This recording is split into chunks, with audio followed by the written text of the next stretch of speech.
Muy buenas tardes a todos. Hoy sábado 2 de octubre del año 2021 estamos reunidos para realizar el 35º conversatorio sabatino de historia de la Academia de Historia del Valle del Cauca en Cali, Colombia. Hoy tenemos un invitado muy especial. Se trata del profesor Joaquín Ullán Martorell. Él es un académico catalán, ¿sí? Vive cerca a Barcelona. Él es historiador por formación. Tiene formación, pues, no solamente en historia, sino también en geografía, historia del arte, de la Universidad Abierta de Cataluña. Ha dedicado buena parte de su vida profesional a la promoción cultural y a la investigación y el análisis, especialmente del control y manipulación de la historia. En este campo, el profesor Ullán ha participado en diversos congresos internacionales, siendo los más determinantes el Congreso Internacional de Americanistas, en su edición del año 2012 en Viena, Austria, con una ponencia titulada La manipulación documental sobre los hechos del descubrimiento de América, la exclusión de la corona catalano-aragonesa. Y en Salamanca, en el año 2018, con la ponencia titulada Técnicas científicas y policiales aplicadas al descubrimiento de América. Cristóbal Colón, misterio o cuestión de Estado. En el periodo comprendido entre los años 2004 y 2008, el profesor Ullán fue miembro del patronato de la Fundación de Estudios Históricos de Cataluña, al tiempo que fue responsable del área de difusión y de nuevas tecnologías de esa entidad. En el año 2008 cofundó el Círculo Catalán de Historia, entidad de la que actualmente es presidente y que ha aportado importantes contribuciones en el campo de la investigación colombina. En el ámbito empresarial, el profesor Ullán fue también cofundador de la empresa turístico-cultural Mythic Experience, embrión de la actual sociedad Espacio Cultural Colón, de la que es su director ejecutivo. Siguiendo siempre en el ámbito cultural, el profesor Joaquín Ullán Martorell fue también cofundador y editor de la revista El Far de l'Empordà, revista digital mensual de actualidad y de información cultural de aquella parte del territorio catalán. Ha sido el impulsor de eventos como el ciclo de conferencias sobre la Marina catalana, de las tertulias de carácter histórico al famoso Café de la Ópera, de diferentes rutas guiadas a pie que se ofrecen generalmente en Barcelona, y de muchas otras actividades que ahora se han visto truncadas, pues, por la pandemia del COVID-19. El profesor Ullán ha sido guionista de reportajes de carácter histórico, como El Puerto de Pals, en el 2008, y colaborador en reportajes como el de Canal Historia, titulado Barcelona Oculta, y coautor de exposiciones como Cristóbal Colón, El Enigma al Descubierto, del año 2012. Hay que hacer una mención especial al impulso que se le ha dado desde el Círculo Catalán de Historia a las excavaciones arqueológicas realizadas en torno a Radio Liberty en Pals, Girona, y que han puesto de relieve la existencia de un núcleo de población del siglo XV que ahora finalmente ha sido protegido por el gobierno catalán. Un paso más en las investigaciones colombinas que se llevan a cabo. En la actualidad ha publicado la obra Cataluña, Historia de Cataluña, didáctica y contextualizada, junto a Eva Sanz, que nos acompaña hoy, y John Benages, y editado por Arola Editors. El lema favorito del profesor Ullán es una frase atribuida a Napoleón Bonaparte y utilizada posteriormente por la actriz Marlene Dietrich. La realidad tiene límites, la estupidez no. Entonces, con esta presentación, yo le cedo la palabra al profesor Joaquín Ullán Martorell para que inicie su conferencia. Adelante, profesor Ullán. Muchas gracias. Buenas noches o buenas tardes, dependiendo de dónde esté cada uno. Buenos días. Es un honor para mí estar hoy aquí con ustedes y le agradezco su amable invitación al señor María Andrés Cano. Y como digo, en mi nombre y en nombre de la entidad que represento, el Ser Krakatau de Historia, pues simplemente gracias. Bien, nuestra entidad tiene ya más de 10 años de historia. Y en esos 10 años nos hemos dedicado especialmente a la recuperación del patrimonio histórico catalán.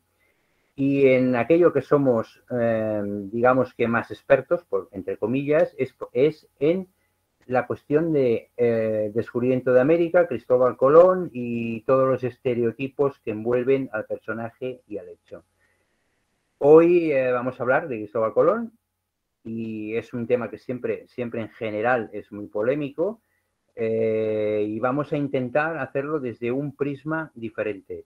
Yo he titulado la conferencia Cristóbal Colón, Cataluña y las técnicas científicas y policiales aplicadas al descubrimiento de América. Bueno, quizás el título es un poco rimbombante, teniendo en cuenta el tiempo de que dispongo, pero vamos a intentar hacer un resumen lo más escueto posible para que podamos llegar a alguna conclusión. Justamente hace 2 días podía leer esta noticia. La Universidad de Yale confirma que su controvertido Vinland Map es falso. Este es un tema que durante algunos años me ha mantenido con mucha curiosidad porque, como ustedes saben, es un mapa en el que ya aparecía algún territorio conocido como Nuevo Mundo, y es un mapa que apareció en el primer tercio del siglo XX y que generó una gran disputa entre aquellos que consideraban que era un mapa falso y aquellos que consideraban que era verídico.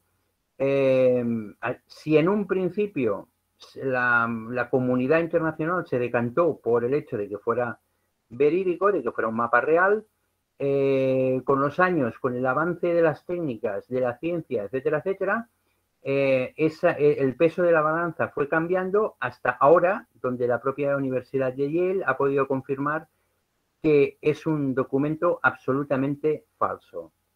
No entraremos en detalles de cómo han realizado esta afirmación, pero lo importante es que nos quedemos con la idea de que gracias al avance de la ciencia y de diferentes técnicas aplicables a la investigación, se ha podido comprobar que realmente este era un mapa falso. Así pues, si nos vamos al tema en cuestión, que es el tema colombino, podemos decir que una afirmación que podemos hacer es que Colón es de aquellos personajes, es uno de los personajes sobre los que más se ha escrito a lo largo de la historia. Se ha escrito libros, artículos, tesis, todo lo que queramos. Se han hecho películas, se han hecho reportajes, todo el mundo ha escrito. ¿Y qué es lo que hemos conseguido? Hemos conseguido crear esto que vemos en la pantalla, un muro de información que prácticamente es infranqueable y que no nos permite ya ver la realidad de lo que hay detrás, ¿vale? Porque con los datos en la mano y si somos rigurosos, a la que profundizamos un poco con la vida del personaje y sus hechos más importantes, lo que encontraremos es esto, un vacío, un vacío. Desconocemos si en algo coincide la mayoría de investigadores que han dedicado sus estudios al personaje, es que todo en la vida de Colón es un auténtico misterio.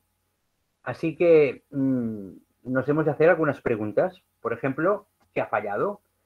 ¿Hemos hecho algo mal? ¿En qué se han basado las investigaciones? ¿Podemos reconducir esta situación? Y si lo podemos hacer, ¿cómo lo hacemos? ¿Cómo reconducimos una situación de este tipo? Hace unos días tuve la oportunidad de ver la película que ven ustedes en sus imágenes, un clásico de Alfred Hitchcock, del año 54, si no me confundo, en el que básicamente, muy resumidamente, un personaje que es un extenista retirado prepara o contrata a un asesino a sueldo para que asesine a su mujer y y de esta manera poder cobrar la herencia de esta mujer, que es una joven mujer rica, de mucho dinero, muy adinerada, ¿no? La cuestión es que el asaltante falla en su intento, la mujer se revuelve, consigue repeler el ataque y con un abrecartas mata al asesino.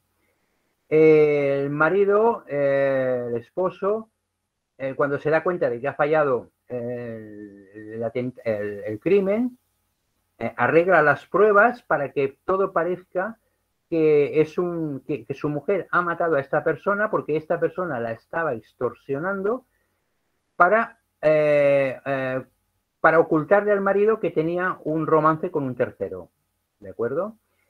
Voy al grano. ¿Qué sucede? El inspector que se encarga de este caso, en contra de la opinión de todos sus colegas, se da cuenta de que hay algo que no encaja.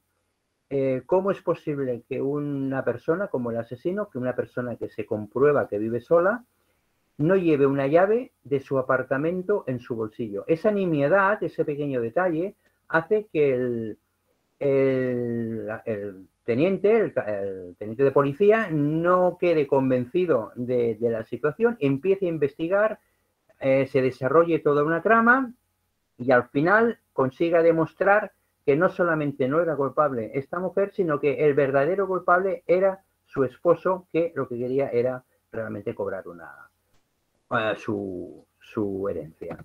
¿Qué quiero decir con ello? Quiero decir con ello que cuando algo no encaja en una historia, en una investigación, cuando algo no encaja es que directamente no encaja. Por tanto, hemos de revisar todo el contenido o toda la cadena de sucesos para descubrir el motivo de que ese elemento no encaje.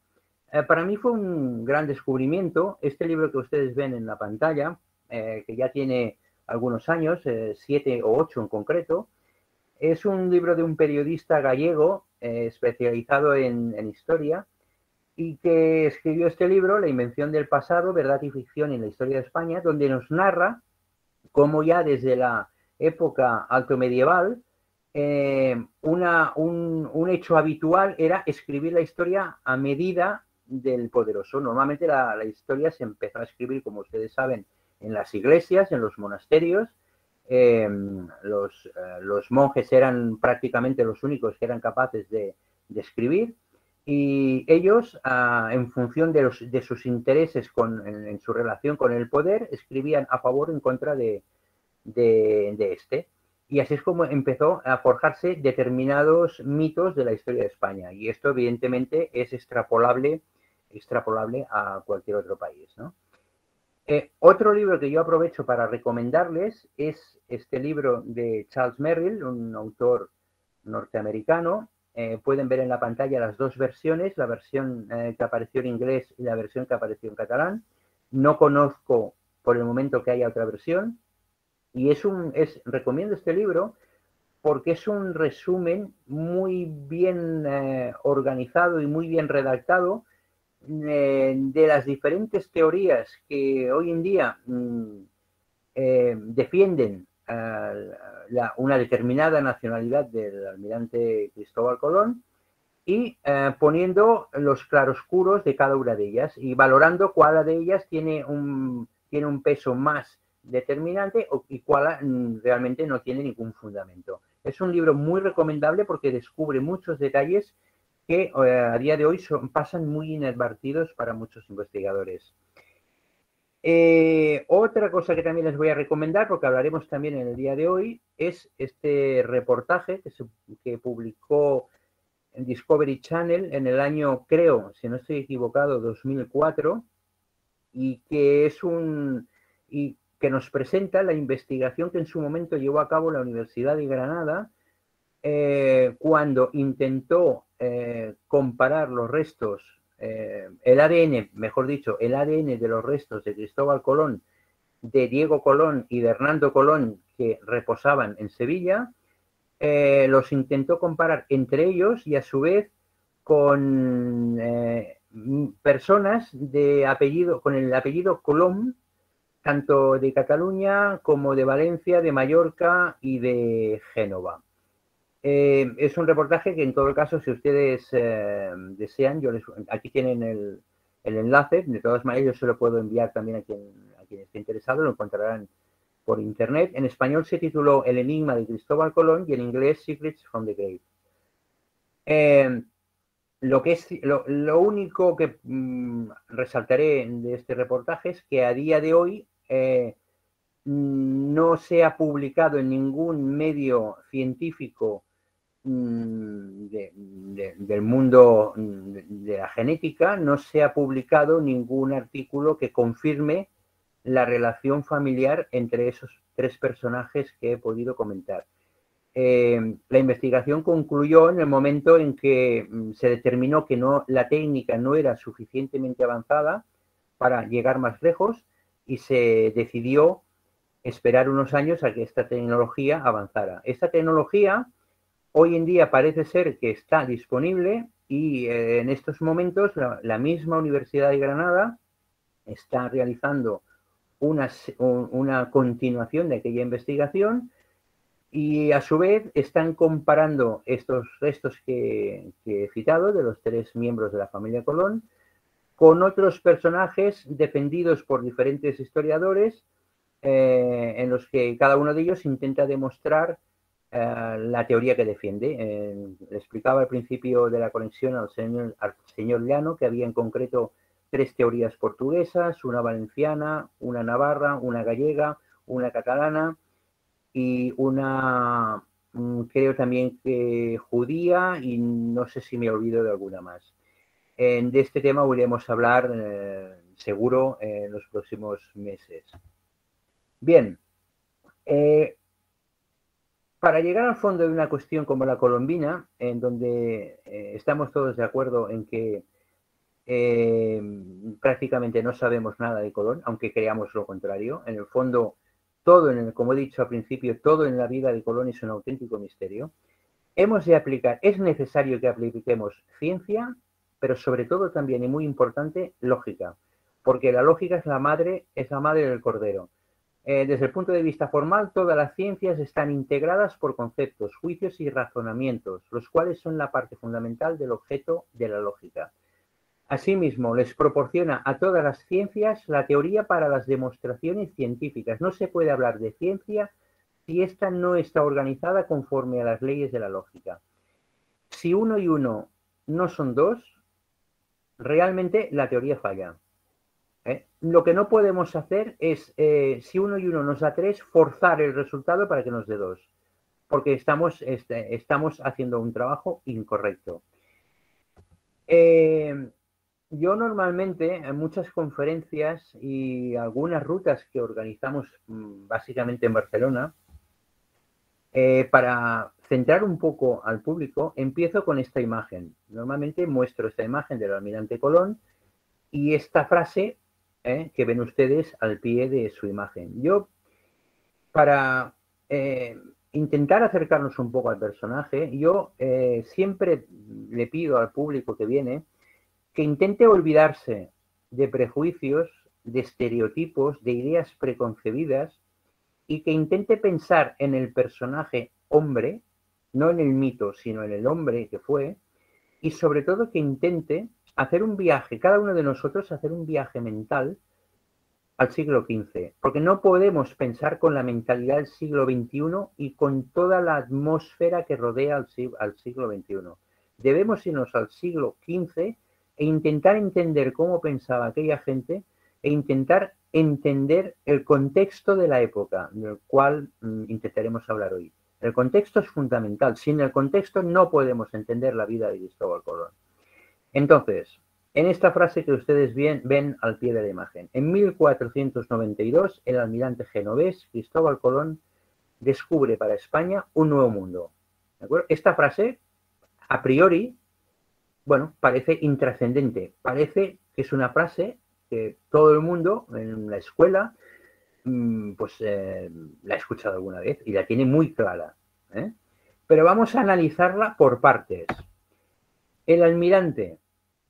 El concepto de almirante lo tenemos desdibujado porque ¿Es posible que una persona como Cristóbal Colón, un supuesto plebeyo extranjero en el siglo XV, que no tenía casi para comer ni beber, que según dicen algunas crónicas llegó a la Rábida con andrajos, ¿es posible que de la noche a la mañana pueda ser nombrado almirante? ¿Conocemos el concepto de almirante? ¿Sabemos lo que era un almirante en la época? Sabemos lo que es un almirante hoy, pero en la época, no lo sabemos, no era excesivamente diferente. Solo unos cuantos podían ser almirantes, solamente unos cuantos. Y normalmente personas relacionadas con la Casa Real. Estos son datos que son importantes tenerlos en cuenta. Prosigamos. Genovés.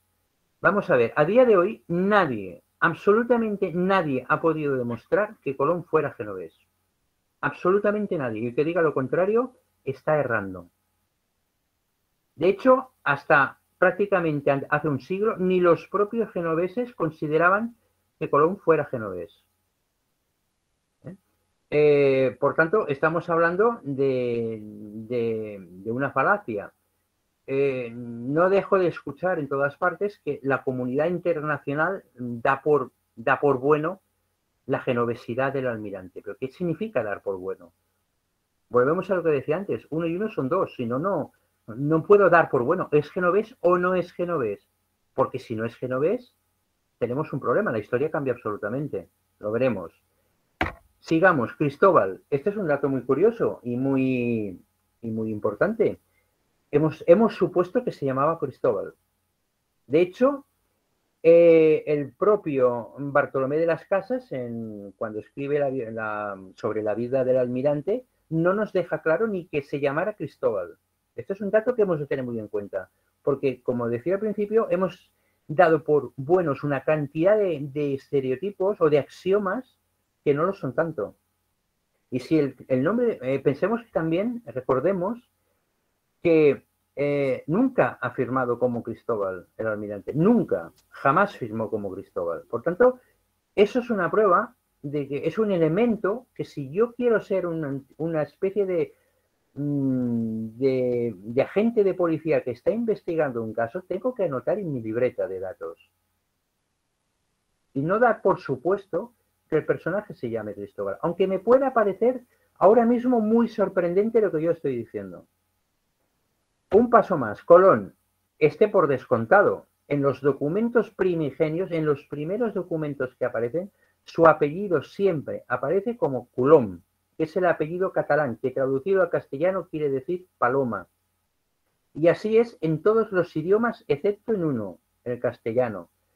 En italiano es Colombo, en francés es Colom con B, Columbus, en casi todos los idiomas de la Europa occidental del momento, la traducción es de paloma, excepto en castellano, que no significa nada. Colón no significa nada, pero no olvidemos que en la mayoría de documentos primigenios aparece como Colom. Otro elemento que nos ha generado discusión al principio de la conexión. Colón no descubre nada. No descubre nada. América, lo que hoy conocemos como América, era un territorio que ya estaba habitado y que desde el punto de vista eurocéntrico es verdad que es una especie de descubrimiento, pero tampoco tanto, porque ya había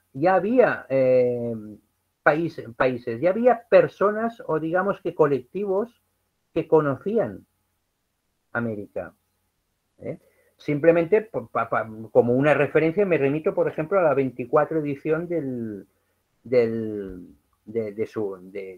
este evento que ustedes organizan, que se tituló Vikingos, Cruzados, Templarios y el descubrimiento de América. Creo que fue a cargo de José Asunción Suárez y de Julio César García Vázquez. Creo que allí ya se comenta esa cuestión. Es decir, Colón no descubrió nada. Lo que Colón hizo realmente, la gran aportación de Colón al mundo, inicialmente de la náutica, pero que después cambió el mundo conocido para los europeos, fue el de el de establecer una ruta de ida y vuelta hacia el Nuevo Mundo. Sí, esto es lo que hizo Colón. Luego hablaremos de ello. Otro concepto para España. Pero si España no existía en el siglo XV. Este es uno de los errores más comúnmente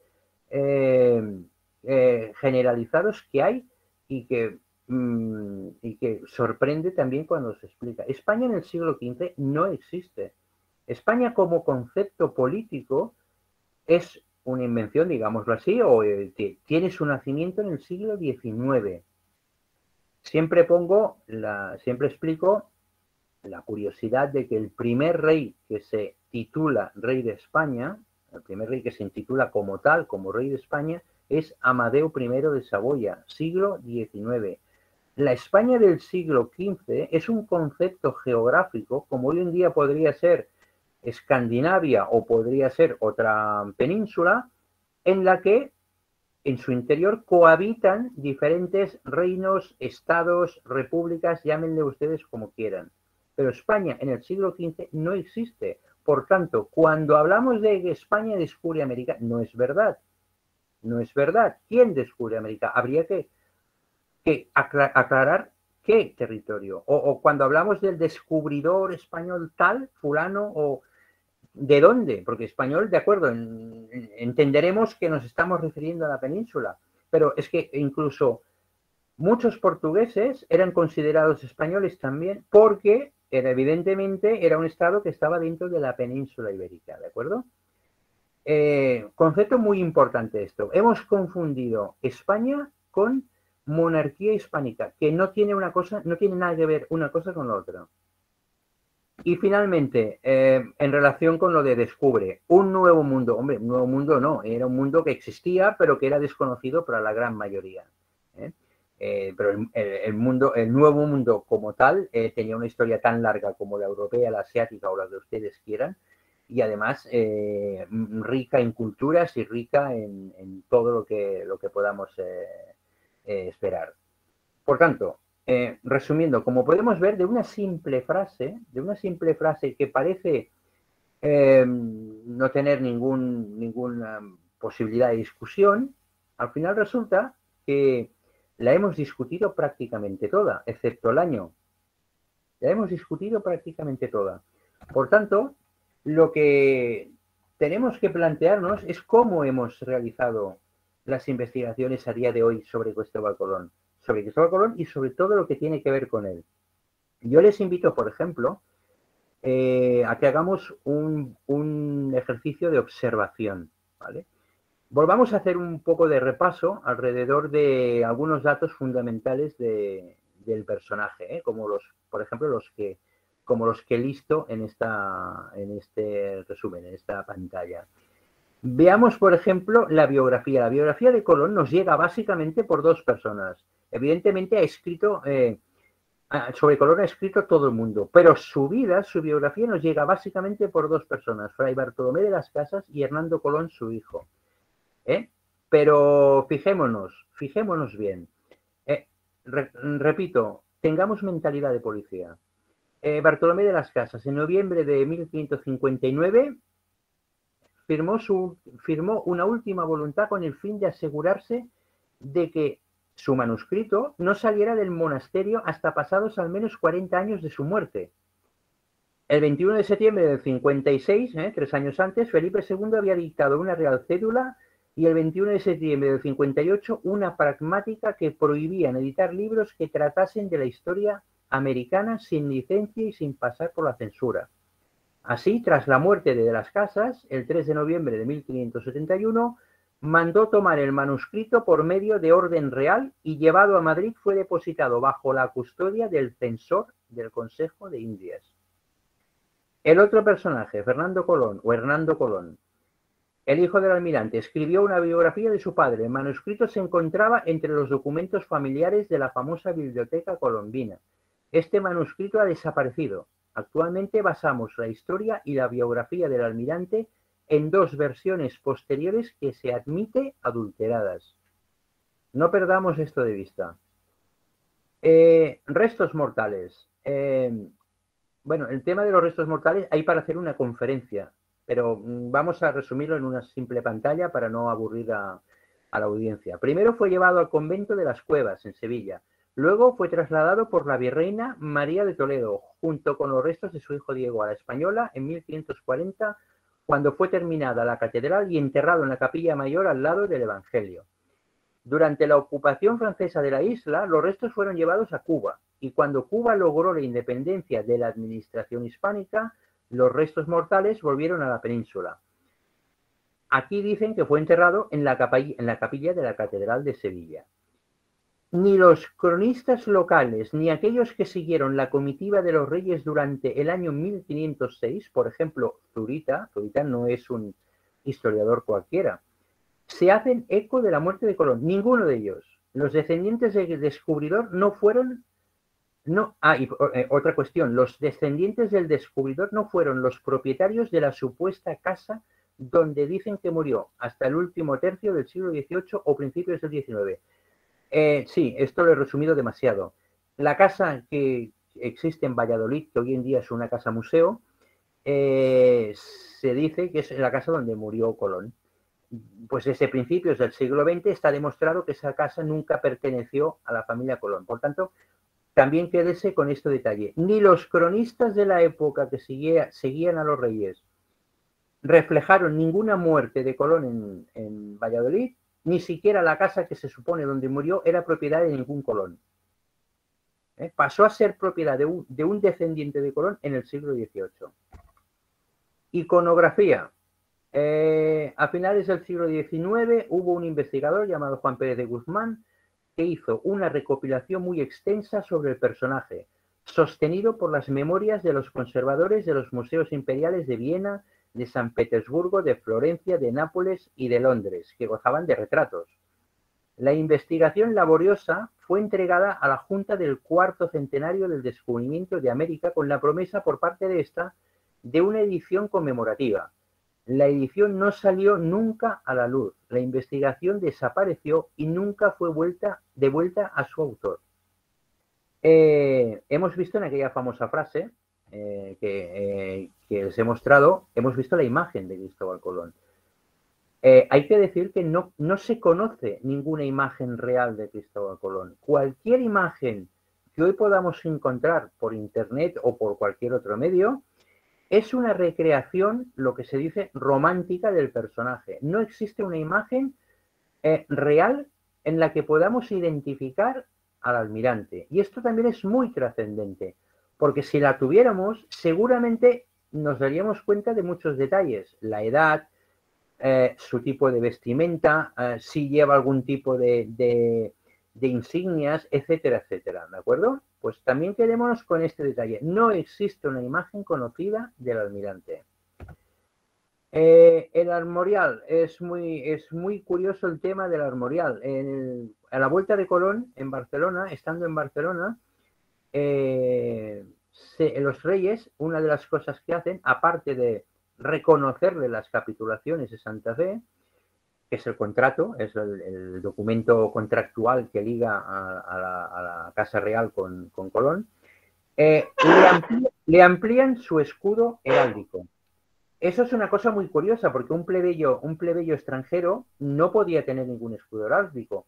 Cuando el rey Fernando dice que le amplía, gracias a su gesta, le amplía sus escudos heráldicos, su escudo heráldico, mejor dicho, y además incorpora en él los colores que solía llevar en su escudo familiar.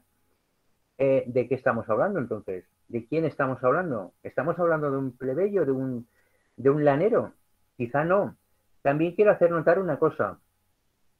Seguramente saldrá a colación más adelante.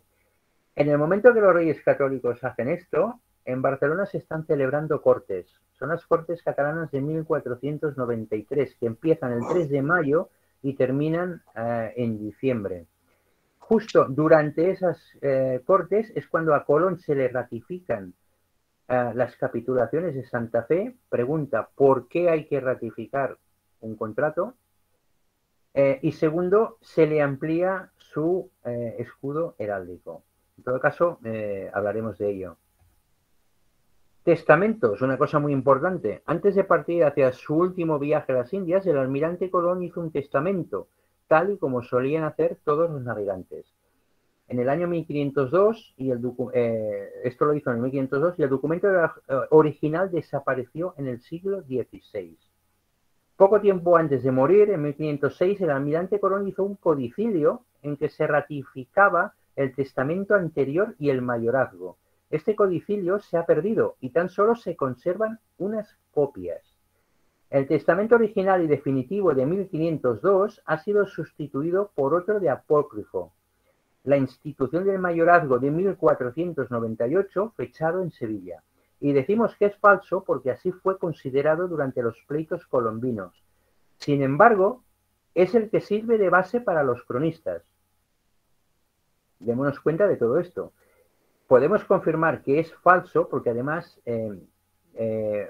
un experto en caligrafía y en textos antiguos, del que después hablaremos, certifica, un perito, además de la policía, certifica la falsedad de este documento. Capitulaciones de la corona. Este es un documento más que trascendente. Y a veces tenemos las cosas delante de nuestra mirada y no las vemos. Este es el documento, es el contrato que liga a Colón con los reyes. Es el contrato mediante el cual Colón desempeña un tipo de empresa y los reyes le pagan, digámoslo así, le gratifican con una serie de concesiones. Este documento es curioso porque está firmado por Joan de Coloma, que era el secretario de la Cancillería catalana del rey Fernando, y está archivado por Juan de Calcena, que era el secretario general de la Cancillería, en el archivo de la Corona de Aragón. Su nombre real anteriormente era Archivo Real de Barcelona, pero Felipe V y posteriormente el franquismo le cambiaron el nombre. Este es un tema para otra conferencia. ¿Qué quiero decir con esto? Este es un documento que está archivado en la Cancillería catalana, no está archivado en la Cancillería castellana. Ustedes imagínense que ahora quieren comprar una casa, la compran en, no sé, en Bogotá, por ejemplo, pero ustedes se van al notario a México. Y hacen, con un notario mexicano, hacen ustedes la transacción. ¿De acuerdo? ¿A que no es normal? ¿A que no es posible? Pues eso es lo que sucede aquí. Les recuerdo, España no existe en el siglo XV. En el siglo XV también hay que recordar que el matrimonio de los reyes católicos no supone ninguna unión de territorios. Es más, queda muy claro en el compromiso de Segovia, donde queda muy clara la división de todos los poderes, de todos los aspectos de los reinos de cada uno de ellos. Es decir, Fernando solo será rey de Castilla mientras viva Isabel, y Isabel jamás no será admitida como reina de la corona catalana aragonesa, ¿vale? Por tanto, estamos hablando de reinos diferentes, donde otra de las cosas que se acuerda es que los funcionarios de un reino no pueden intervenir en los afares de otro reino, y nos encontramos con unas capitulaciones que están firmadas por el secretario general de la Cancillería catalana, archivados por el archivero general, y donde en el Archivo Real de Barcelona. Otro documento muy importante, la Carta de Anunciación. Como ustedes saben, cuando Colón vuelve a la península, envía 3 cartas prácticamente idénticas para informar de su hazaña. Una es a Luis de Santàngel, valenciano, otra es a Gabriel Sanchís, y la tercera al rey Fernando. La carta de Luis de Santàngel. Luis de Santàngel es el maestro del racional. Viene a ser así algo, el maestro del racional es aquella persona, aquel cargo que actúa como una especie de prestamista para el rey. Es la persona que avanza fondos para que la monarquía pueda desempeñar determinadas empresas, porque la monarquía en aquella época era pobre. Y este es el cargo que ostenta Luis de Santàngel, valenciano, evidentemente catalán de nación. La carta de Luis de Santàngel será la que se enviará al taller de Pere Posa, que a su vez era prevera de la iglesia de Santa María del Pi, en Barcelona todo, y es la que se imprimirá y dará a conocer el suceso al mundo. De alguna manera, se ha llegado a considerar que esta carta es el primer periódico en la historia de Europa, porque tendrá una tirada extensa y está informando de una noticia, ¿no? Como ustedes pueden leer en esta imagen, en la Biblioteca Colombina, junto con otros documentos de su padre, tanto manuscritos como impresos, se conservaba una carta que ha desaparecido, según consta en el registro en el que Fernando Colón anotaba tanto lo que compraba como lo que él tenía de su familia. Y en su registro dice: letra enviada al escribá de Ración, a Luis de Santàngel, en 1493, en catalán. Es el registro 4643. Esto es lo que ha hecho pensar que existió un original escrito en lengua catalana que no hemos conocido nunca.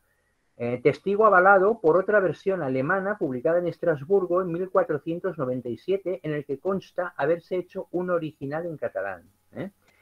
Es decir, la carta se imprime en Barcelona. Lógicamente, si se imprime en Barcelona, lo normal es que hubiera sido hecha en catalán, lógicamente, pero esta carta ha desaparecido y lo sabemos por el registro de su hijo. Por tanto, el hijo tenía como una posesión suya, heredada de su padre, una carta original en catalán, la copia original en catalán.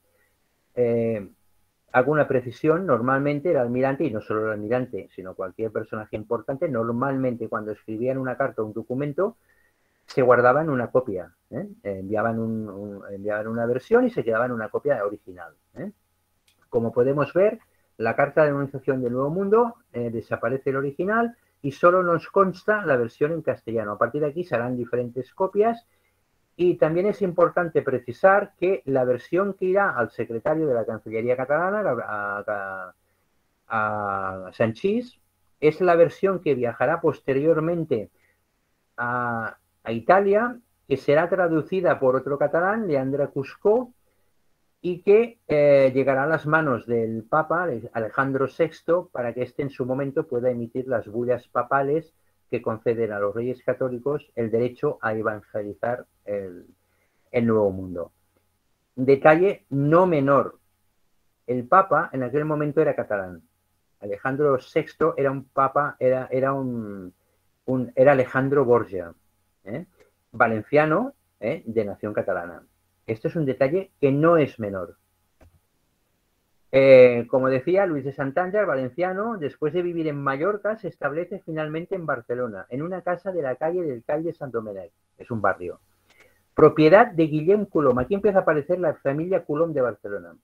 Es decir, Luis de Santàngel, que es la persona que inicialmente financia a Colón, tiene su despacho tiene su despacho en una propiedad de Guillem Colom, heredero de la saga barcelonesa de los Colom.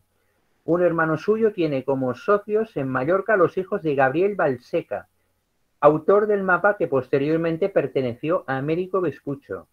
El mapa que ostenta Américo Vespucho es un mapa realizado por Gabriel Vallseca.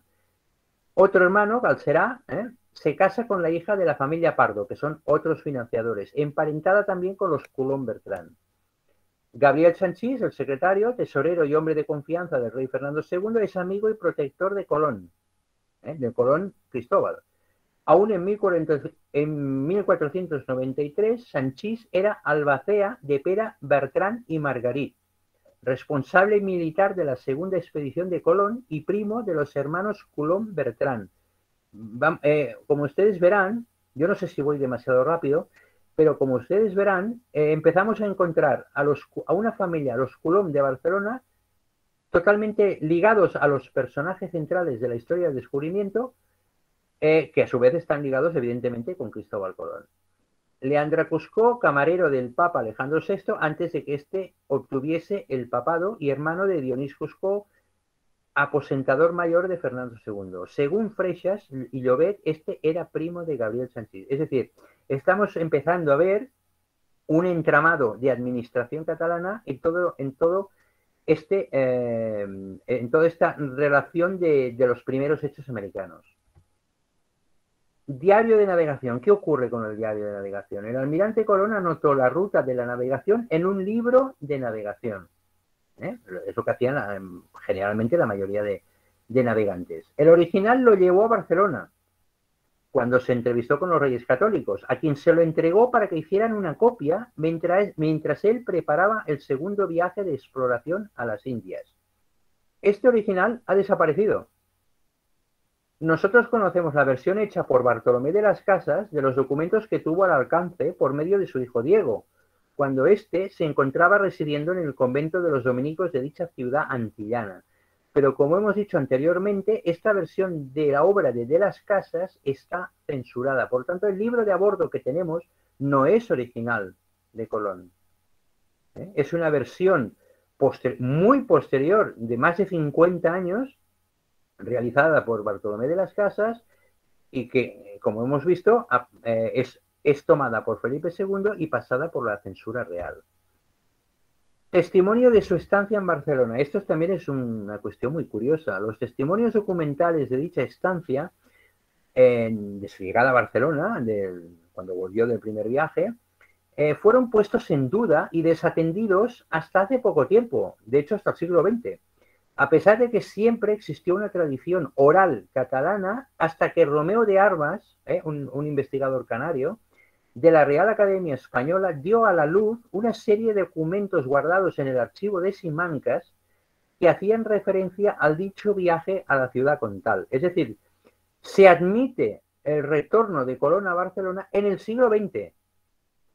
Ningún dietario de la ciudad dice nada al respecto, ni el diario de la Diputación del General, ni el dietario de los magníficos consejeros y regimiento de la ciudad de Barcelona, ni el dietario del antiguo Consejo de Barcelona, ni el libro de solemnidades de Barcelona, ni el manual de Novel Jardins o dietario municipal. No hacen referencia explícita a una gesta tan importante. Pere Joan Comas, en 1583, confeccionó una obra manuscrita llamada Llibre de algunas cosas assenyaladas sucedidas a Barcelona y otras parts, con datos sustraídos de los archivos de la alcaldía. Pero al saberse el asunto, este manuscrito fue requisado por las autoridades municipales y desapareció. Comas fue detenido, procesado y castigado. El manuscrito no vería la luz hasta el año 1878, evidentemente ya censurado. Esto que ven en pantalla es para que no nos olvidemos que al final del mandato de Carlos V o Carlos I de Castilla, Aragón, Valencia, etcétera, etcétera, y el principio del reinado de Felipe II, se editan una serie de pragmáticas que prohíben la gestión de libros que hablen de América. Podemos ver, aquí tenemos 3 ejemplos, 2 del año 56 y uno del 58. Prohibir explícitamente la impresión de libros que traten de América sin licencia especial del Consejo del Reino, y se ordena recoger todos los que ya están en circulación. Es decir, se prohíbe hablar de nada que tenga que ver con el Nuevo Mundo sin el permiso de la censura real y pasando evidentemente su control. Esto es muy importante y también parece ser que para la mayoría de historiadores pasa inadvertido. De hecho, para muchos parece que la censura no ha existido nunca. Bien, hemos hecho un paseo por hemos hecho una observación de estos aspectos fundamentales de la vida de Colón, y llegados a este punto, ¿a qué conclusión llega esta observación que hemos hecho? ¿Podemos seguir planteándonos que Colón ocultaba su origen o ocultaba su identidad? ¿Estamos seguros de que era él el que ocultaba su identidad después de lo visto? Porque la mayoría de en la mayoría de los puntos que hemos examinado, Colón ya estaba muerto. Difícilmente podía ocultar nada. Es muy importante tener en cuenta que no solamente no pudo ocultar nada, sino que no tenía por qué hacerlo. No tenía ningún motivo por qué hacerlo. Pero especialmente no podía ocultarlo porque era imposible. Una persona que es nombrada virrey, capitán general y almirante no puede ocultar su identidad a los reyes. Es imposible. Hay que tener en cuenta, y eso tampoco se explica generalmente, que un virrey es una persona que está ligada familiarmente con la Casa Real. No había virreyes que no tuvieran que ver con la familia real. Y muy importante también, el virrey, el cargo de virrey, asimismo el de capitán general, es un cargo estrictamente catalano-aragonés. No existían los virreyes hasta ese momento en Castilla. Por tanto, estamos hablando de títulos absolutamente ligados a un tipo de administración.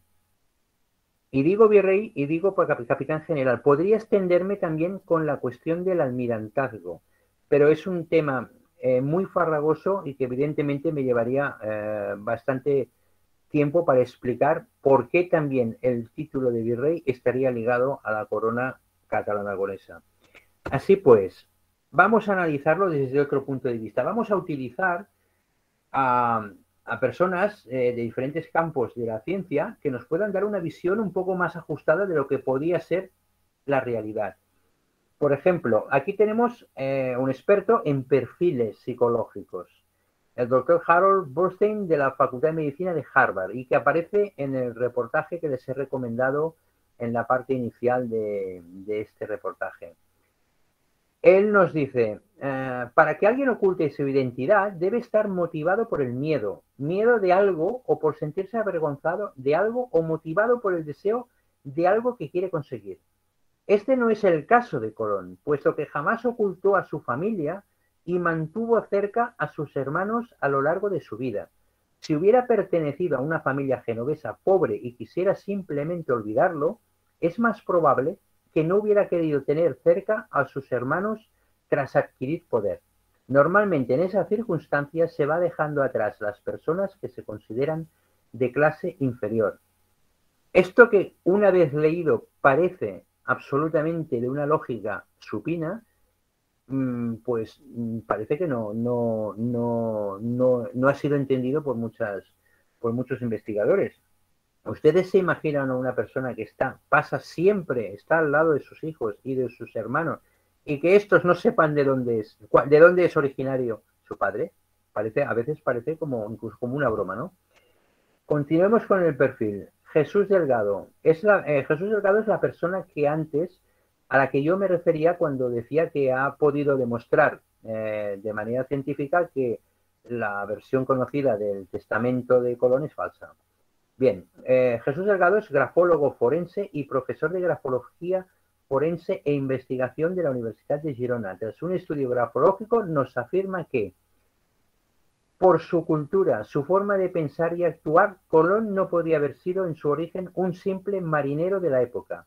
Había de tener una base sólida que solo podía provenir de una familia acomodada y de un nivel cultural alto que le permitiera aprender ya no solo a leer y escribir, arte que el almirante dominaba con soltura y maestría, sino que tenía que vivir en un entorno rico. A su vez, Delgado define el perfil del almirante como inteligente y ágil, mente rápida y calculadora, analítico, imaginación desbordada, intuitivo y observador, constante, sentimental y cariñoso, fiel, buena disposición a la sexualidad, enfados enérgicos pero sin rencor, dotes de mando, tímido pero una vez dado el primer paso, centro de atención, sacrificado, religioso, de gran fe, gran sentido de la justicia. Quiero precisar que Jesús Delgado, además de grafólogo forense y profesor y policía, es agente de Interpol y utiliza las técnicas que internacionalmente se utilizan para el análisis de perfiles en todo tipo de textos. Por tanto, estamos hablando de personas punteras y especializadas en sus campos. Sigamos avanzando. La lengua, este es otro tema importantísimo. Vamos a ver, paleografía, analicemos la paleografía. Según Gabriel Roura, profesor de paleografía de la Universidad de Girona, hay una clara influencia catalana en sus escritos. Se deduce de ello también que Colón tenía una educación y una cultura sobresaliente. Provenía necesariamente de familia noble. Vemos cómo diferentes campos de la ciencia van coincidiendo en sus opiniones. Estoy de acuerdo con el criterio de Josep María Castellnou cuando afirma que la letra de Colón es catalana. Estas son palabras de Gabriel Roura en un artículo. Roura se está refiriendo en este caso a la típica letra medieval de la Cancillería catalana, bien distinta de la aragonesa y castellana. Aquí tenemos un punto interesante, que es el estilo de escritura, la caligrafía, la paleografía. Veamos otro aspecto de la lengua. La lexicometría.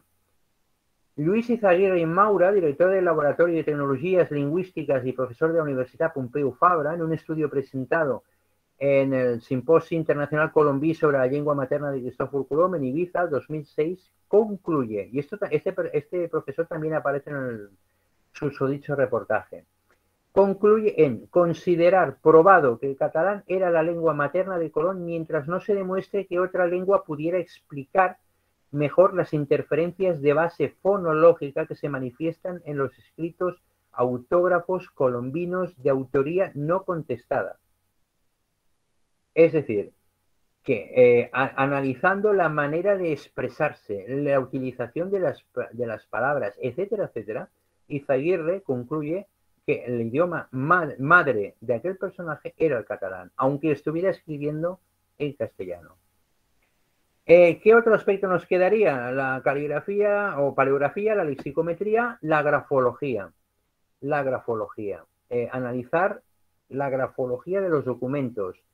En eso estamos. Desde Cerca de la Historia hemos, partiendo de este importante libro que es referencia de todos los investigadores cuando nos referimos a documentos colombinos, hemos tomado todos aquellos documentos que se consideran autógrafos de Cristóbal Colón, que han sido recopilados por Consuelo Varela, y están siendo en este momento estudiados por el experto, por Jesús Delgado, para llegar a conclusiones, para poder concluir si realmente estamos hablando de documentos escritos por una misma mano o estamos hablando de documentos escritos por diferentes manos. Estamos en plena investigación, por tanto aquí no puedo extenderme porque no tenemos los datos todavía y deberá esperar. Pero este es un aspecto muy, muy importante para cerrar el círculo de la cuestión de la lengua. Otro problema que tenemos, el escenario. Este es un problema también muy importante porque evidentemente cualquier persona que se acerca un poco a la historia normalmente tiene una visión de los diferentes territorios que conforman la península ibérica muy distinta de la que era en realidad. Y a veces creemos que aquellos territorios que eran muy ricos, muy poderosos, muy potentes, no lo eran tanto, y aquellos que quizás no lo eran tanto, lo eran muchísimo más, ¿no? Y, por ejemplo, cuando empezamos a realizar una investigación o empezamos a recopilar datos a partir de investigadores que no tienen nada que ver con la cuestión colombina, por ejemplo, datos de otro tipo de investigaciones, nos encontramos con curiosidades como la siguiente. Ahora vamos a intentar hacernos un perfil no de la persona, sino del territorio. Un dato súper importante es que entre 1480 y 1498 no se convocaron cortes castellanas, no hubo cortes castellanas. Esto nos lo explica Hugh Thomas. Curioso, dado que en este periodo se suceden cosas muy importantes para la historia sobre todo de Castilla, importantísimas. El tramo final de la Guerra de Granada, la instauración por parte de los reyes católicos del único órgano común en todos sus reinos, la temible Inquisición, la llegada de Colón a la corte y exposición de su proyecto, la ejecución del mismo e histórico recibimiento con envío de cartas y de embajadores a toda la cristiandad, primeros viajes a las Indias, firmado del Tratado de Tordesillas, edicto de expulsión de los judíos, concierto de matrimonios reales, muerte del sucesor a la corona, etcétera. Esto es una curiosidad muy importante. Pasan cosas importantísimas y parece que las Cortes de Castilla no son importantes porque no se reúnen jamás, ¿no? Como hemos visto antes, en plena llegada de Colón en Barcelona se están celebrando Cortes catalanas. Tengámoslo presente. ¿Alguna otra referencia que hemos encontrado? La apuesta por privilegiar a los ganaderos de la Mesta respecto de los agricultores incorporó al refranero popular la sentencia del duque de Maura que decía: dos santas y un honrado tienen el reino arruinado, en clara referencia a la Santa Inquisición, la Santa Hermandad y el honrado Concejo de la Mesta. Esto es un texto tomado de un estudio sobre la agricultura castellana de la época, que evidentemente no tiene nada que ver con la cuestión colombina, pero que nos permite ver una pequeña visión del reino de Castilla. Sigamos. Este no es un personaje cualquiera. Para el cardenal Rouco Varela, la imagen que ofrecía Castilla a mediados del siglo XV con Enrique IV era sencillamente vergonzosa. Enrique IV era el hermanastro de Isabel la Católica. Estas son referencias que yo presento, no ni confirmo ni desmiento, ni simplemente estamos intentando hacer un perfil en esta ocasión de territorio. Sigamos. En Castilla es un hecho histórico generalmente aceptado que no hay burguesía, y no solo eso, sino que de 1516 a 1517 se redactaron unos memoriales anticipándose a los arbitrajes de finales de la centuria y principios del siglo XVII para anunciar el riesgo de subdesarrollo de los reinos de Castilla. Esto es otro estudio de otro historiador que en este caso tampoco se está refiriendo especialmente a la cuestión. Otro más, Garrett Mattingly, biógrafo clásico de Catalina de Aragón, 1485-1536, hija de los reyes católicos y reina de Inglaterra por matrimonio con Enrique VIII. Nos retrata el territorio de Castilla de la siguiente manera. En ninguna otra zona de Europa occidental eran las ciudades más débiles y escasas, ni la iglesia más ama y dueña de corazones y mente, tanto entre los rústicos como entre los hidalgos. Veamos aquí la importancia de la religión y la iglesia en el territorio. Algunas más. Un historiador importantísimo, Pierre Vilar, pone en cuestión las magnitudes económicas y demográficas de la historia oficial, que la historia oficial presume a la Castilla de la época. Y hasta historiadores como Larruga y Campmany, expertos en archivos económicos, denuncian en el siglo XVIII las ilusiones españolas del pasado. Para Martínez Shaw, experto en economía de la época, sorprende la escasa influencia del tráfico colonial sobre la economía andaluza. El propio Martínez Shaw, después de analizar Martínez Shaw la falta de señales en el sector agrario de Sevilla, también constatan lo mismo para las manufacturas.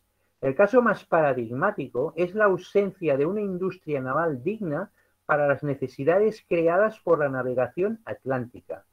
Sorprende la pragmática de 1593 de Felipe II en que no se permitía navegar a Indias a ninguna nave fabricada en las costas de Sevilla, Sanlúcar, Cádiz, Puerto de Santa María, ni en las del Condado de Niebla, ni Marquesado de Gibraleón y Ayamonte. El motivo: las naves perdidas y la incapacidad para fabricar naves con garantías. Vemos la imagen, podríamos presentar muchísimas, pero no es cuestión de alargar esta cuestión. Simplemente yo intento transmitirles la idea para que se vayan quedando ustedes con el concepto. Ahora unos documentos muy importantes, ya que hemos de referirnos a los documentos antiguos, no podemos olvidarnos, por ejemplo, de algo tan importante como es el testamento de Fernando el Católico. Diego Joseph Dormer, en la obra que ven aquí citada, nos recuerda o nos transcribe una parte del testamento de Fernando el Católico. Y dice, se lo traduzco porque se me ha pasado por alto y no lo he traducido. Está en catalán y se me ha pasado por alto. Bien, dice, hacemos e instituimos, se refieren a Juana, la hija heredera de los Reyes Católicos, heredera y sucesora suya universal en los dichos nuestros reinos de Aragón, Sicilia, aquí y allá del Faro, Jerusalén, Valencia, Mallorca, Cerdeña, Córcega, Condado de Barcelona, Ducado de Atenas y Neopatria, Condado del Rosellón y Cerdaña, Marquesado de Oristany y Condado del Goceá, y en las islas adyacentes y en las ciudades de Bujía, Alger y Trípoli, y a la parte a mí perteneciente de las Indias de la Mar Océana. Es decir, el rey Fernando el Católico, cuando realiza su testamento, recordemos que su esposa Isabel ya ha muerto años antes, le está dejando sus títulos patrimoniales a su hija Joana. Y entre esos títulos patrimoniales se encuentra la parte que le pertenece de las Indias. Este texto no permite dudas.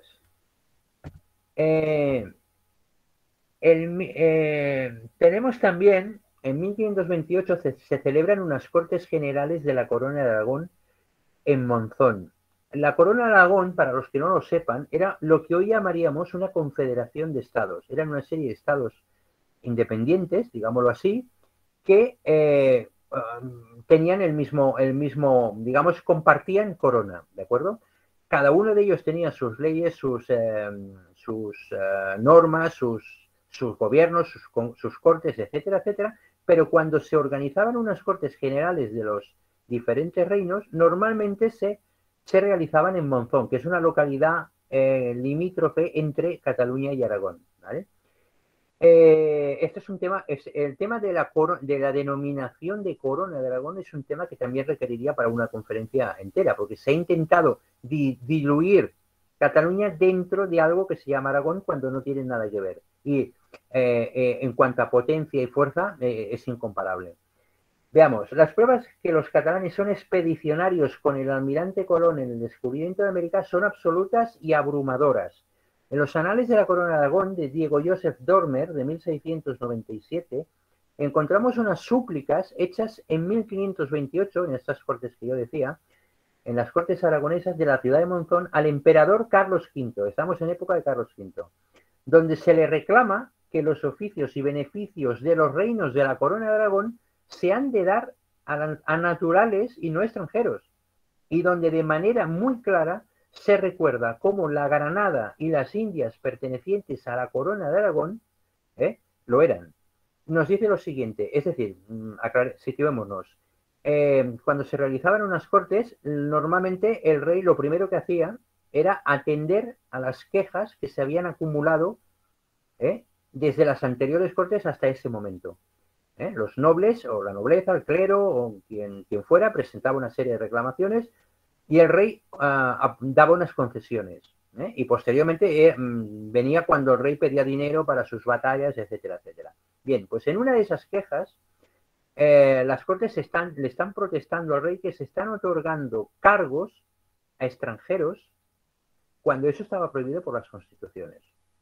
Y dicen textualmente: y pues no con menos causa, donde tanta fidelidad y deseo de servir a vuestra majestad hay, se debe conceder lo suplicado en este capítulo como a conquistadores de dichos reinos y de otros tocantes a la corona de Aragón mayormente, que ya el rey católico, vuestro abuelo, tuvo por bien, por el auditorio, o la ayuda, que los castellanos hicieron al dicho rey católico en la conquista de algunos de dichos reinos, es decir, los castellanos dan alguna ayuda al rey católico en alguna conquista, darles e incorporarles en los reinos de Castilla la mitad del reino de Granada y la mitad de las Indias que al dicho rey católico pertenecían.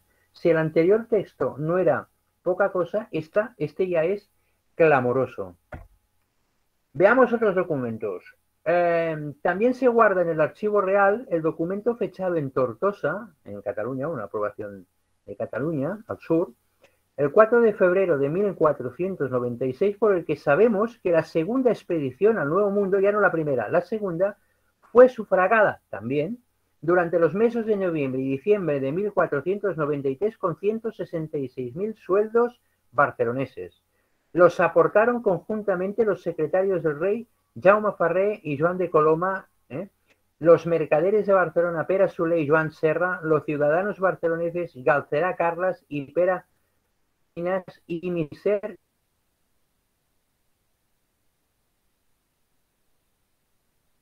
Joan Girona. Segunda expedición también el Papa catalán o valenciano emite sus bullas papales. El famoso, importante y referencia investigador Juan Manzano Manzano nos dice: a partir de 1492, ocupado el mar Océano, el nuevo mar que no pertenece a Castilla, sino a los reyes católicos de Castilla y Aragón, es nombrado Colón almirante de este mar nuevo.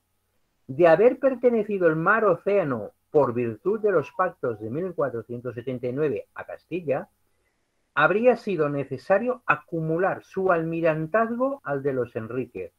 Bien, antes me he referido a la cuestión del almirantazgo.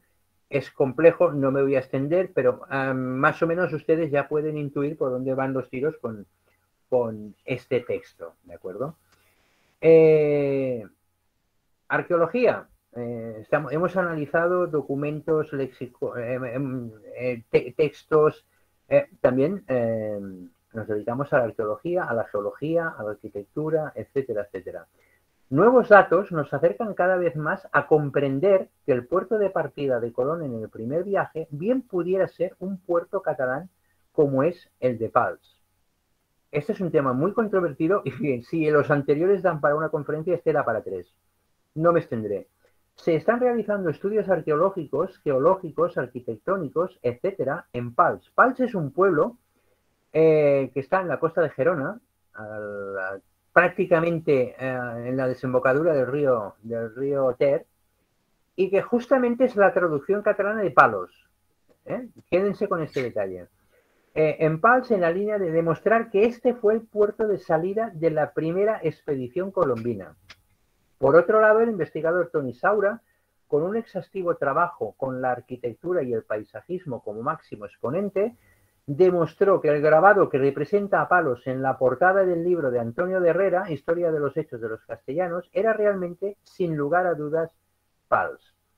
Destacar el trabajo de la investigadora del Cercle de la Historia, Eva Sanz, nuestra compañera, quien en su momento logró demostrar una realidad negada, no una vez, no, sistemáticamente, y que no era otra que la existencia de un puerto medieval en la localidad catalana de Pals con tráfico. Pudo demostrar la existencia de este puerto con tráfico hasta bien entrado el siglo XVIII. Se logró la demostración con documentación cartográfica y con documentos oficiales. Actualmente la investigación ha pasado ya al campo arqueológico y Eva Sanz coordina los trabajos que se encuentran en una segunda fase. Uno de los resultados que ya se pueden confirmar es el de la existencia de toda una villa de pescadores junto al mar, única en Cataluña. Que no se me olvide comentar que Pals en el siglo XV era villa real, es decir, era propiedad de Fernando el Católico. Y es un detalle tampoco menor para esta cuestión. En todo caso, en el debate, si ustedes desean, nos extenderemos. Se refería a esta imagen cuando el texto hablaba de la historia general de los hechos de los castellanos. En 1601, Antonio de Herrera publica un libro que se titula así, Historia general de los hechos de los castellanos, etcétera, etcétera. En él recrea si ustedes miran el cuadrante superior izquierdo, recrea al rey Fernando el Católico, las tres naves de Colón y la villa de Palos. Y un texto que aparece debajo. El texto dice: el almirante sale de Palos, villa del conde de Miranda, a descubrir. Esta es una curiosidad es una de tantas curiosidades importantes que hemos encontrado a lo largo de estos años, porque este texto no es correcto. El almirante sale de la villa de Palos. Palos no era villa. No era villa.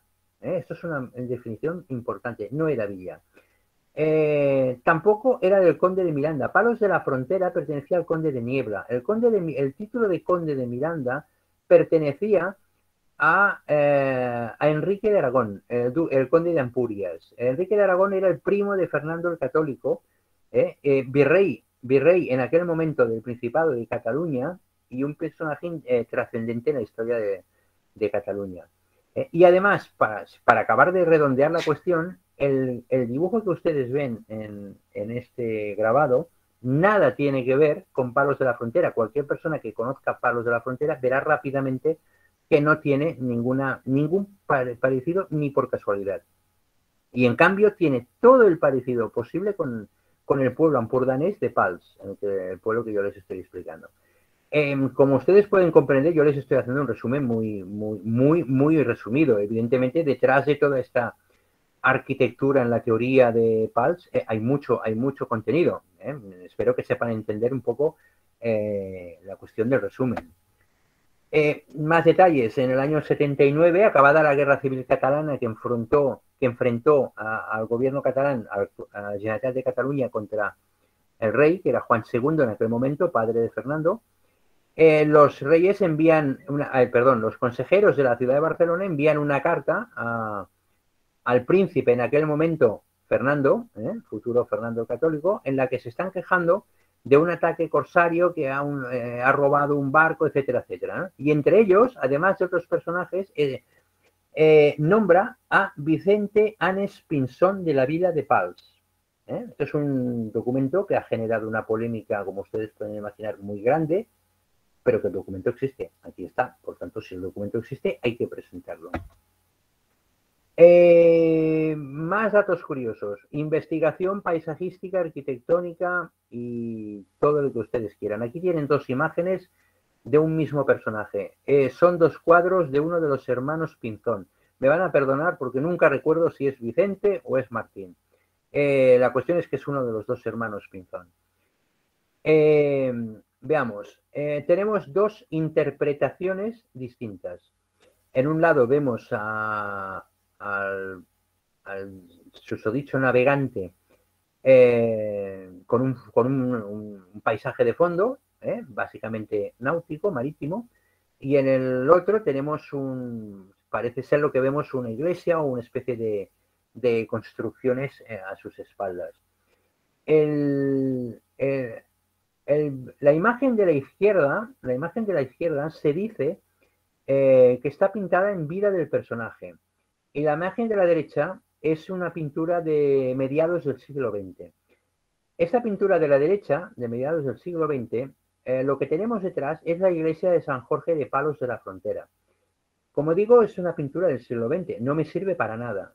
Si yo estoy haciendo mi papel de policía, inspector de policía y estoy investigando este caso, poco me va a ayudar esta pintura si está hecha en el siglo XX. Vamos a la anterior. Es muy difícil identificar el paisaje que hay detrás. Pero Toni Saura, la persona que he citado anteriormente, que es experto paisajista y arquitecto, ha hecho un estudio muy en profusión y realmente muy curioso. Yo, si alguien está interesado, le puedo enviar la conferencia. Un estudio muy interesante para identificar el fondo que hay en esta pintura. Y su conclusión es sorprendente, porque el fondo que hay en esta pintura es Cotlliure. Cotlliure, si ustedes no lo saben, es una población que en aquel momento era una población catalana, hoy es francesa, está en la parte catalano-francesa, digamos así, para ser exactos, pertenece al Estado francés, ¿de acuerdo? En aquellos momentos, entre el año 1462 y 1472, como he dicho, hay una guerra civil que confronta al rey contra las instituciones del país y como las Cortes destituyen al rey, a Juan II, se nombra a otra persona como rey. Esta persona es Pedro de Portugal, Pedro el Condestable, que es hijo de príncipe portugués y de infanta catalana. Por ese motivo, evidentemente, es nombrado rey de los catalanes. Esta persona viene a Cataluña, toma posesión de su cargo y viene con todo un séquito. Viene con un séquito. En este séquito encontraremos personajes muy curiosos que tienen nombres que podemos relacionar con el descubrimiento de América. Y en este caso, con él aparecen o vienen unos hermanos portugueses, capitanes de navío, que justamente lo acompañarán en las diferentes batallas que se sucederán en esta guerra. ¿Y qué tiene de curioso Cotlliure? tiene de curioso que en aquellos momentos este condado estaba cedido al rey francés a cambio de ayuda económica por parte de Juan II para sufragar la guerra, y este puerto se utilizaba como puerto de resguardo por los rebeldes a la hora de retirarse y evitar ser atacados por las naves de Juan II. Por tanto, ¿tendría sentido este cuadro si este Pinzón fuera un personaje portugués, perdón, que se encuentra en Coyura? Tendría todo el sentido del mundo. Hay que comprobarlo, hay que demostrarlo, realmente, pero tenemos una base. No me extiendo más con esta. Fijémonos en lo que decía. Son diversos los historiadores e investigadores que, tras exhumar documentos oficiales de la Generalitat de Cataluña, el gobierno catalán, para entendernos, y de otros archivos importantes, especialmente de la época de la guerra civil que tuvo lugar en el Principado entre estos años, constatan la presencia militar en el territorio acompañando a Pedro de Portugal tras su nombramiento como soberano por las instituciones catalanas. Encontramos apellidos realmente sorprendentes: los hermanos Eanes o Yáñez, los hermanos Silva, apellidos como Azambulla, Eza, Portocarrero, entre otros. Todos ellos en el mismo bando que los Colom barceloneses, que curiosamente también tenían una implicación importante en la misma zona. Tras la muerte de Pedro de Portugal fue nombrado soberano Reiner d'Anjou, aquel rey que tenía al almirante Colón a sus órdenes como corsario. Con Reiner, hombres de su confianza fueron los hermanos Joan y Gaspar Cosa. Espero que todos estos apellidos a ustedes les vayan sonando y los puedan ir relacionando con personajes de la historia oficial del descubrimiento.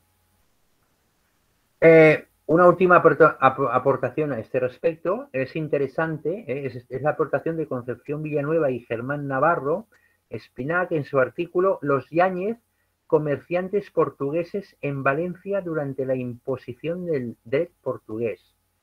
Es un estudio en el que habla de diferentes personajes apellidados Yáñez, portugueses todos, que se encuentran en algún momento u otro del siglo XV y principios del XVI en Valencia.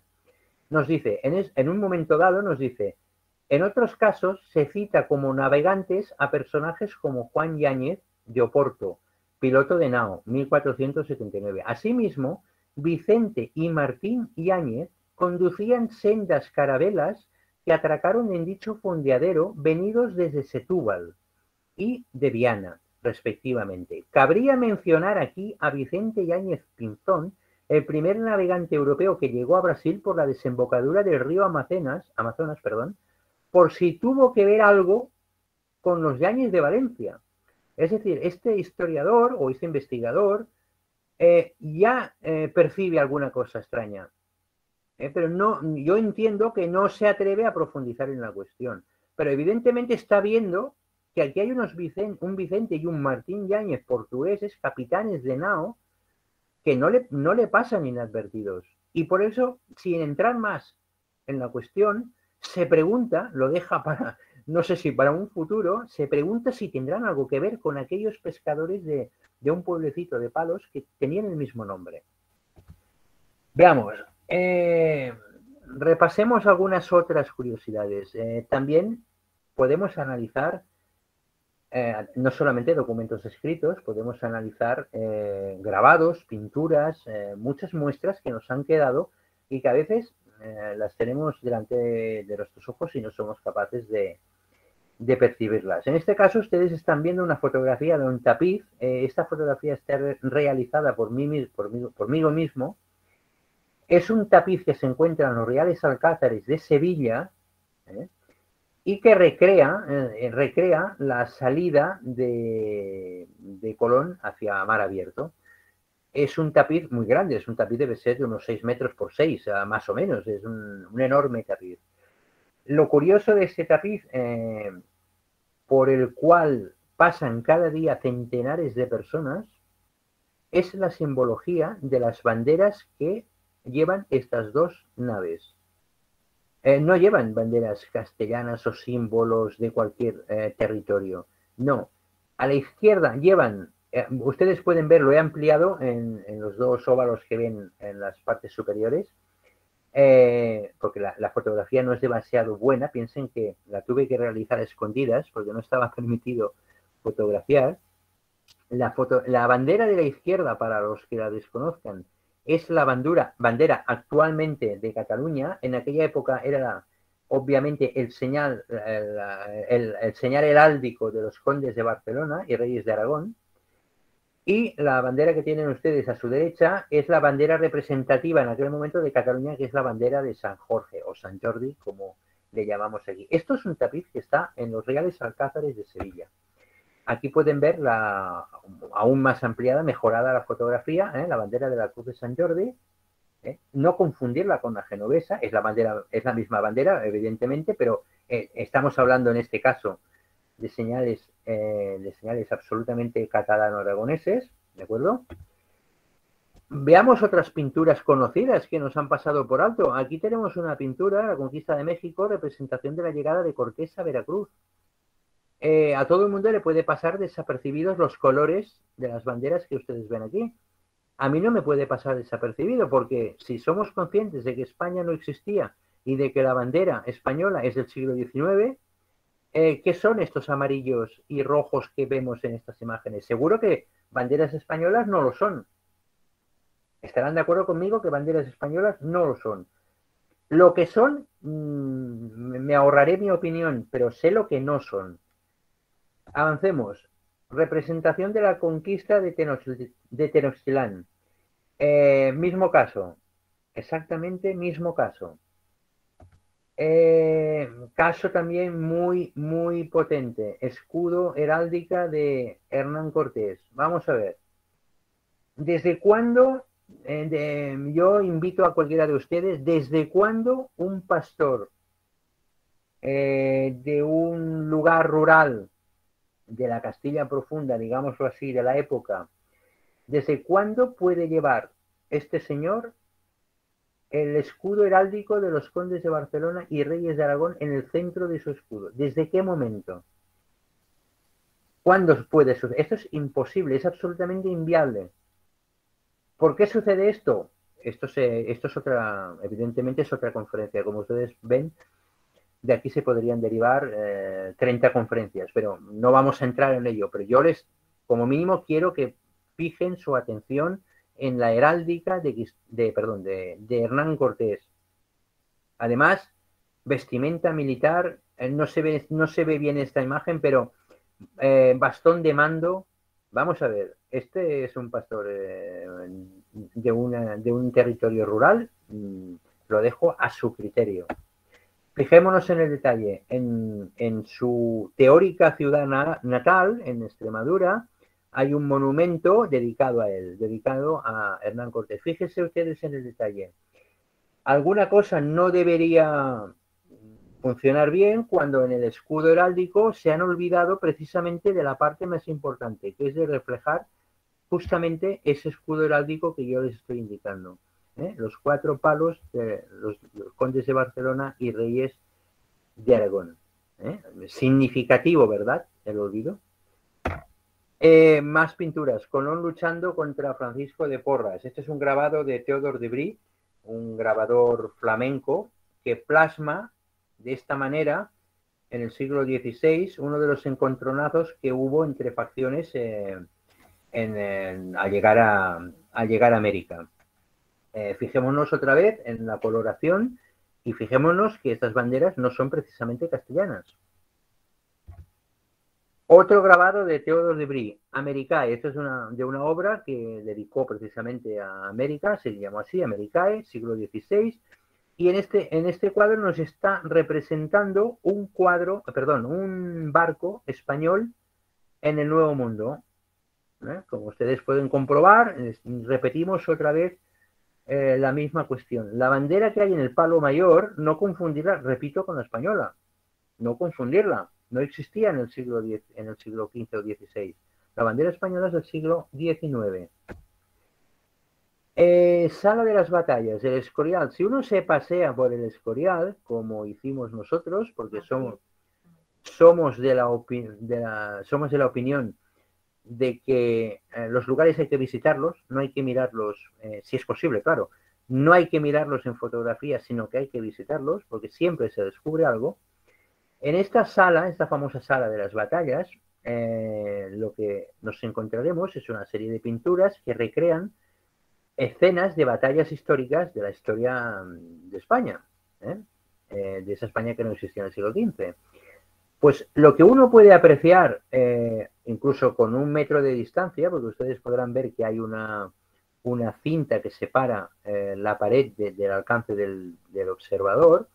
Lo que uno puede observar a distancia es que en muchas banderas de Carlos V, aquella aspa roja sobre fondo blanco, se traslucen pinturas de banderas detrás con exactamente los 4 palos de los condes de Barcelona y reyes de Aragón. Esto es una observación que podría hacer cualquiera de ustedes si tiene la oportunidad de visitar el Escorial. Por ejemplo, si visitan el Museo Naval de Madrid o también la Torre del Oro en Sevilla, hay una copia también en el Museo Sevillano, podrán encontrar este grabado de finales del siglo XVI que recrea el puerto fluvial de Sevilla y donde podrán ver, la fotografía no es demasiado buena y solamente recrea un pequeño espacio, pero todos los barcos que hay anclados al lado del río son barcos que en ningún caso llevan banderas castellanas, solamente son banderas, aquí las tenemos en blanco y negro, pero son siempre rayadas. Preguntado el archivero de Indias en Sevilla, del archivo de Indias en Sevilla, su respuesta fue que esto era normal porque en aquella época todos los comerciantes eran catalanes. Cartografía. La cartografía es muy importante, tanto como lo puede ser cualquier otra herramienta documental de que podamos disponer.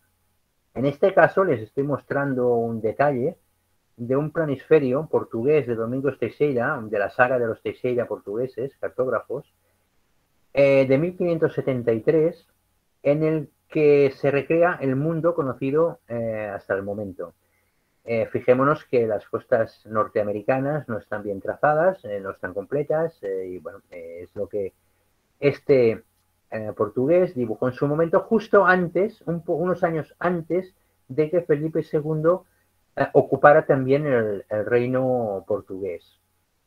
Como podemos ver en el detalle, todas las banderas que aparecen en el territorio vuelven a repetir el mismo patrón, rayadas, rojas, amarillas.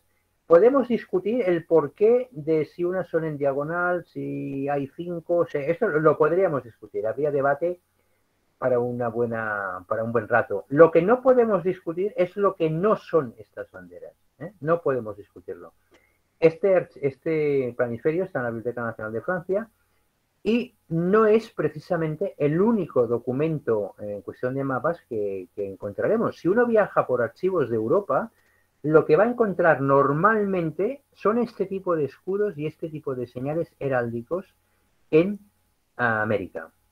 En cambio, si visita archivos españoles, lo que encontrará son fundamentalmente escudos que están repintados o que están rascados o que están clarísimamente manipulados. Voy acabando ya. No podemos olvidarnos para tener un buen contexto de la época, de aquellos personajes que fueron clave. Fernando el Católico es el personaje clave que después de pasar siglos de ostracismo por la literatura que se generó en favor de Isabel la Católica, en las últimas décadas está recobrando el protagonismo que jamás debió perder. Tenemos al Papa Alejandro VI, que representa el poder en la curia romana. Por tanto, estamos hablando de los dos de los personajes más importantes de finales del siglo XVI en toda Europa. Estamos hablando de personajes a los que ya nos hemos referido. Joan de Coloma, el secretario que firmará las capitulaciones de Santa Fe, a Jaime Ferrer, que es el cartógrafo catalán que sobre el que girará básicamente el acuerdo final en el que se trazará la línea del Tratado de Tordesillas, que dividirá los ámbitos de influencia entre Portugal y los territorios de los reyes católicos. Fíjense que iba a decir España. Personajes como Luis de Santángel, el maestra del Racional, la persona que financia el primer viaje, Pere Posa, el impresor de la carta de anunciación, Gabriel Sanchís, el tesorero, Juan Cabrero, el administrador de la Cancillería, Leandra Cuscó, el traductor, la persona que tradujo la carta de anunciación al latín, Joanot Berart, un banquero importante que también financió parte de los viajes, Gabriel Balseca, el autor del mapa de Américo Vespuccio, Bernat Buil, el sacerdote catalán que será nombrado por Alejandro VI a petición de Fernando el Católico como el máximo representante de la Iglesia en el Nuevo Mundo, en el segundo viaje. Ramón Pané, monje de San Jeroni de la Murtra, una localidad al lado de Barcelona, que es la persona que viajará con Colón y que se quedará 2 años en las islas para aprender la lengua de los nativos y poder entonces establecer un contacto normal. Pere Bertran Margarit es el capitán de la expedición militar en el segundo viaje, casualmente, entre comillas, es primo de los Colom de Barcelona. Antoni de Torres, otro catalán, será el alcaide de la Hispaniola. Miquel Ballester, otro catalán que introducirá la industria del azúcar en los nuevos territorios, y todos estos son personajes catalanes que de alguna manera han pasado, no sé si inadvertidos o simplemente no se ha querido atender, pero que como digo, que todos juntos conforman una administración y una forma de hacer que nos tienen que hacer replantear la manera en que hemos de interpretar la cuestión colombina. El Principado, hemos hablado de Cataluña, hemos hablado del perfil castellano, termino hablando del perfil catalán. Aquí tenemos la famosa apoteosis heráldica, que es una recreación de la mitad del siglo XVII, en la que vemos todos los territorios que en algún momento formaron parte de la corona de los condes de Barcelona, de la corona condal de los condes de Barcelona. Tenemos Nápoles, Sicilia, Cerdeña, Mallorca, Valencia, Neopatria. Tenemos también Jerusalén. Pensemos que los condes de Barcelona eran reyes de Jerusalén. Esto nos muestra un poco la importancia del territorio en la época.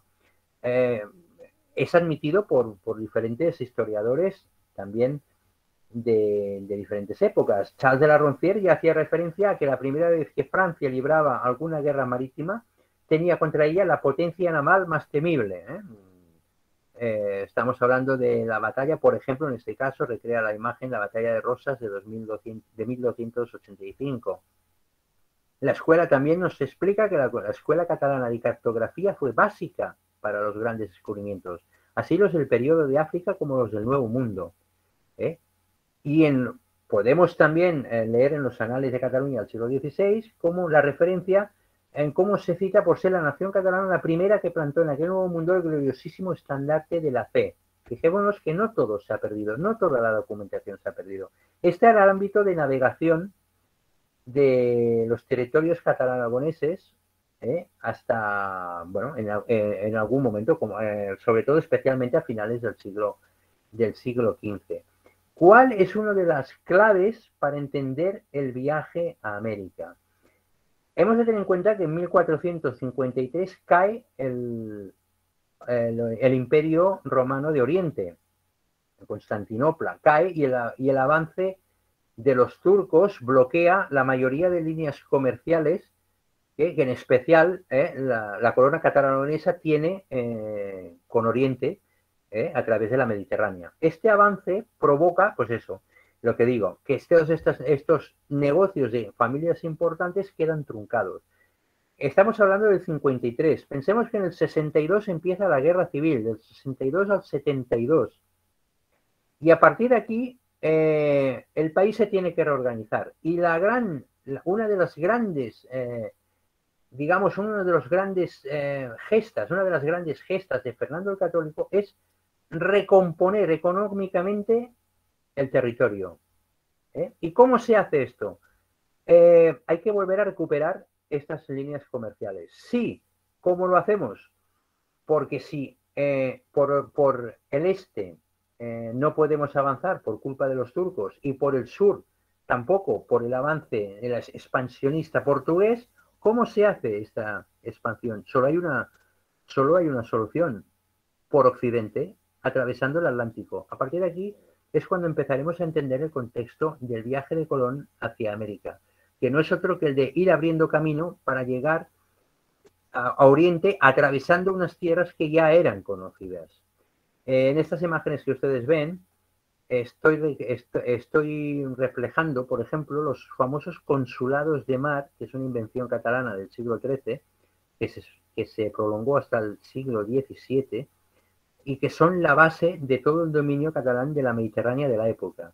Estos consulados de mar actuaban como bases, se regían por las normas, por las leyes del propio territorio, y daban abastecimiento a todos los barcos, no solamente abastecimiento, sino que permitían la reparación de barcos, gestionar seguros, gestionar mercancía, etcétera, etcétera. Y es uno de los, como digo, es uno de las grandes aportaciones de la náutica catalana de la época al mundo de la navegación. No olvidemos que las leyes internacionales de la náutica, hasta entrado el siglo XIX, se basan en el Llibre del Consolat de Mar, que son las leyes náuticas catalanas. No olvidemos que el primer consulado de mar que se crea en Castilla lo crea Fernando el Católico en Burgos, que no es precisamente una ciudad demasiado marítima. La influencia internacional es evidente. El único territorio, dicho de otra manera, Castilla nunca ha tenido influencia en el papado, en el Vaticano. Nunca ha tenido un papa.